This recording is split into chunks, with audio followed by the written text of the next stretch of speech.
So friends, today we are going to see monophyly, polyphyly and paraphyly, and we are going to see how to solve question based on each of these terms. So be with me.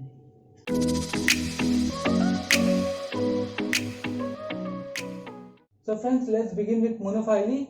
So how do we define monophyly? Monophyly is a taxon which includes the most recent common ancestor of a group of organisms and all of its descendants. So see into this diagram, you can see that we are having a group of organisms, and into this, if suppose I am taking A as a common ancestor of all of these organisms, so then whole of this diagram will be called as a monophylous or monophyly group. Okay, but suppose if I am taking this one clade. Okay, so if suppose I am taking this one branch, so here you can see that B is the recent common ancestor of GHFECD. Okay, so this one is called as a single monophyly. Also, if I take IJK, then also that one is making second monophyly. So this is monophylous 1, this is monophylous 2. And if we take all of these all together, then that will form monophylous number 3. So altogether we are having 3 monophyly over here. But suppose if I want to take not all of this, but I am just taking monophyly 1 along with A. So can we call it a monophyly? No, we cannot call it a monophyly because we are not taking all of these descendants of ancestor A. So until and unless we are not taking all of the descendants of a particular common ancestor, we cannot call that group as a monophylous group. Got it? So that is about monophyly. Let's move on to polyphyly. So the second thing is polyphyly. So how do we define polyphyly? Polyphyly is a taxon which does not include the common ancestor of all the members of the taxon. So what it is saying, that a polyphyly is a group of taxon which does not include the common ancestor of all the members of the taxon. So for example, into this diagram you can see that if I talk about a taxon which includes the group H and J.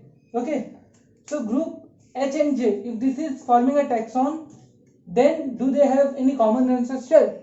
No. Why? Because H has the common ancestor C and J has the common ancestor I, and mutually they together are not sharing any common ancestor. So what do we call them? We call them as a polyphylous taxon because they are having no common ancestor. So that if any of such group we are taking, then that will be called as polyphylous group. For example, H and F is also a polyphylous group. Sorry, this is not H, this will be E. So E and G, this is a polyphylous group. H and F, this is a polyphylous group. Similarly, if we take G and I, so together C is having a common ancestor, recent common ancestor B, and I is having recent common ancestor A. So they together are making a polyphylous group. Okay, so this was about polyphylous group. Let's move on to paraphyly. So friends, the last thing is paraphyly. So paraphyly is a taxon which includes the most common ancestor but not all of its descendants. So here into this, if suppose I am taking this one as a taxon, then you can see that I am taking A as the common ancestor and I am taking almost a single or all of its descendants, but not this one, almost all of its but not this one. So here you can see that it is a common ancestor A where I am not taking all of its descendants. So then we can call this one as a paraphylous group. Okay, similarly, if suppose I am taking G and H along with D. Okay, so sorry, G and H along with B. So will this be called as a paraphilous group? Of course, this is also a paraphilous group because I am taking almost all of the descendants of B except this one. Okay, so this is a paraphilous group. So a paraphilous group is what? In which we are taking all of the descendants of a particular common ancestor except a few. So this is a paraphilous group. Now we are going to see a numerical or a problem based on polyphyly, monophyly and paraphyly. So friends, let's take this question. This question says find the relationship between taxon 1 and taxon 2.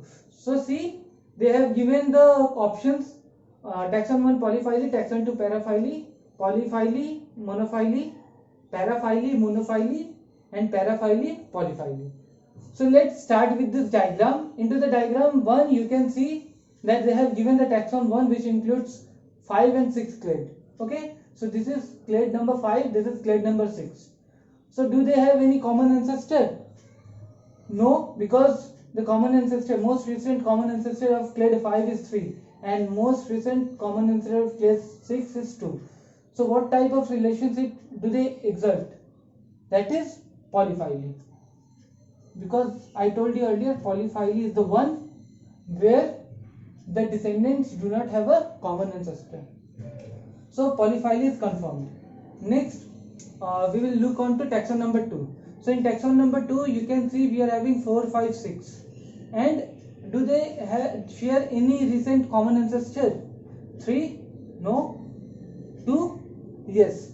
Why? Because from 2 only we are getting 3, 6, 5, 4. Okay. So from 2 we are getting 3, 4, 5, 6 all. So 2 is the most recent common ancestor. Okay. And are we including all of the descendants of 2? Yes. We are including all of the descendants of 2. So obviously this will make a monophyly. So monophyly, we are having polyphyly and monophyly, which makes the option number B correct. Now also see, can we, if in which case it would have been a paraphyly. If suppose we had taken 1 along with all of this clade, so that would have made a paraphyly because we were taking all of the descendant except 1. So that would have made paraphyly, but because we are not taking 1, we are just taking 2. So this is a monophyly and this one is a polyphyly. So that was all about monophyly, paraphyly and polyphyly. So thank you for watching this video.